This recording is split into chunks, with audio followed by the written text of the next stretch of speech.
সবাইকে স্বাগত জানাই এভেল নাইট এক্সপ্রেস ইউটিউব চ্যানেলে। আজকের গল্পের নাম অশরীর।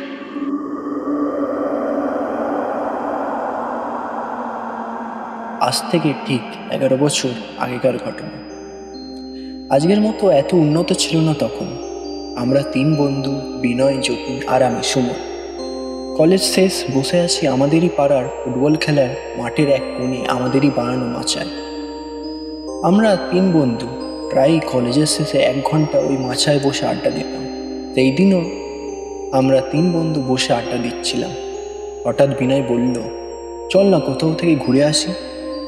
আমি প্রথম না না বললেও পরে বললাম, কিন্তু কোথায় যাবি ঘুরতে? খানিকক্ষণ চুপ থাকার পর হঠাৎ যতীন বলল, চ আমার মামার বাড়ি থেকে ঘুরে আসি, চ। আরও বলল, বেশ নিরিবিলি জায়গা, তোদের বেশ ভালো লাগবে। যেমন কথা তেমন কাজ। আমরা 3 বন্ধু বেরিয়ে পড়লাম পরের দিন। আগে থেকে বলে রাখা ভালো যে যতীনের মামার বাড়ি ডায়মন্ড হারবার।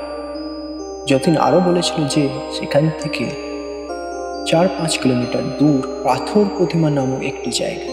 গল্পটা এমন সহজ হলে মন্দ হতো না, কিন্তু এখান থেকেই শুরু হলো আমাদের সাথে আসল ঘটনা। আমরা 3 জন ডায়মন্ড হারবার স্টেশনে নামি রাত 11:30। স্টেশন তখন ধু ধু করছে, মনে হচ্ছে যেন জনমানবহীন একটা স্টেশন, শুধু মাঝে মাঝে ট্রেনের আওয়াজ। কেউ ছিল না স্টেশন।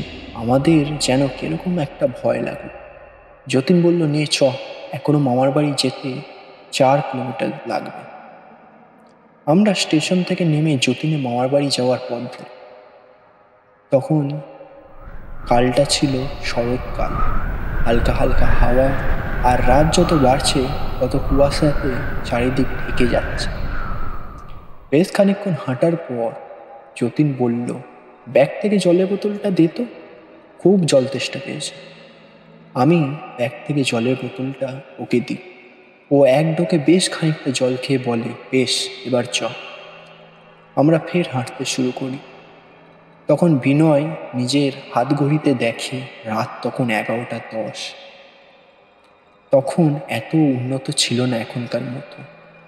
তখনকার রাত 12টা মানে এখনকার রাত 2-2:30 মতো নিঝুম রাত। আমি জিজ্ঞাসা করলাম, কিরে, আর কত দূর তোর মামার বাড়ি? আসলে যতীনও তার মামার বাড়ি অনেকদিন পর যাচ্ছে, তার উপর এত রাত। রাতের অন্ধকারে ও ঠিকঠাক আমাদের কিছু বলতে পারল না।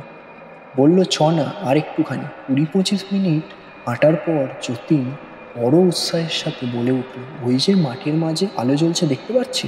ওটাই আমার মামার বাড়ি। আলোটা জ্বলছে আমাদের থেকে কিছু না করেও 1 কিলোমিটার দূর। গ্রামাঞ্চল এলাকায় ঘনবসতি না হওয়ায় পুরো স্পষ্টভাবে বোঝা যাচ্ছে। কথাটা শুনে আমার একটু খটকা লাগলেও আমি কিছু না ভেবেই ওদের সাথে অন্ধের মতো চলতে থাকি। কিছুটা ওই আলোর দিকে হাঁটার পর দেখি ওইটা আসলে একটা বড় মহল। আমি যতীনকে জিজ্ঞাসা করি, রে, তুই তো কোনোদিন বলিসনি তোর মামার বাড়ি এত বড়, তোর মামারা জমিদার? যতীন মহলে ঢুকে যেন একটা মানুষে পরিণত হলো, একটা আলাদা মানুষে পরিণত। সে কোনো উত্তর না দিয়েই হনহন করে মহলের ভিতর চলে গেল। কিছুক্ষণ আমি আর বিনয় মহলের বাইরে থেকে দেখি, আর নিজেদের মধ্যে বলা বলি করি যে, ইস, যতীনের মতো যদি আমাদের মামার বাড়ি হতো তাহলে বেশ।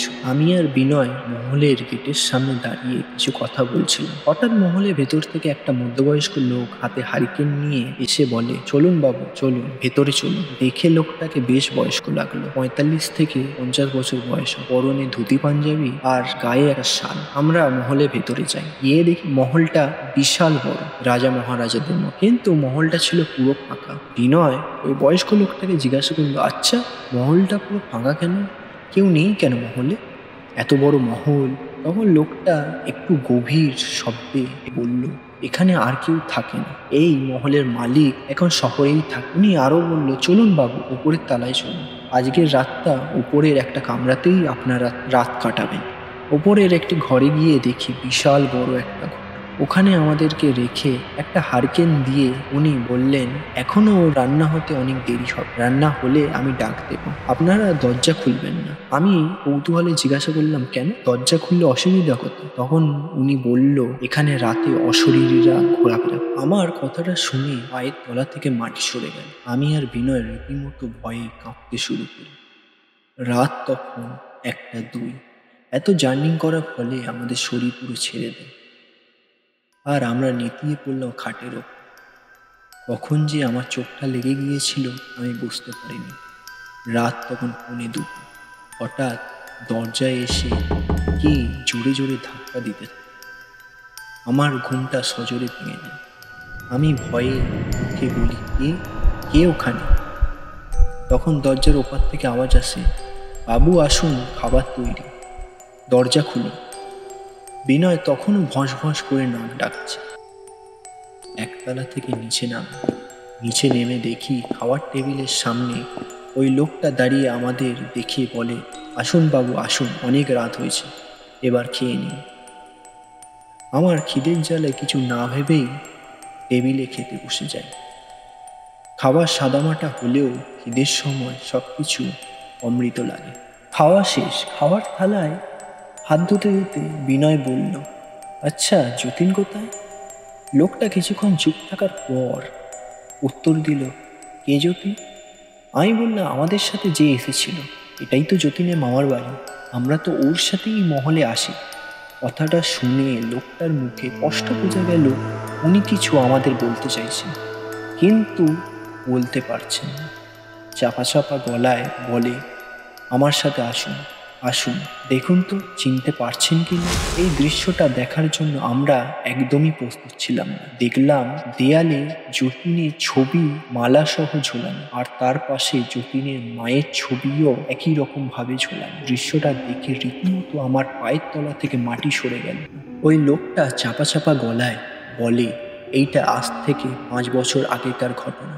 যতীনের দাদু কোনোদিনই তার ছেলেদের ওপর ভরসা করত না। তারা মদ্যপান আর জুয়ায় সব কিছু উড়িয়ে দেবে, এই কথা ভেবেই যতীনের দাদু বিছনাসজ্জা হন। তিনি গত হওয়ার আগে সব সম্পত্তি তার মেয়ে মানে যতীনের মায়ের নামে লিখে রেখে গত হন। গত হওয়ার 1 বছর পর যতীনের মামারা যতীনের মাকে ওই মহলে ডাক।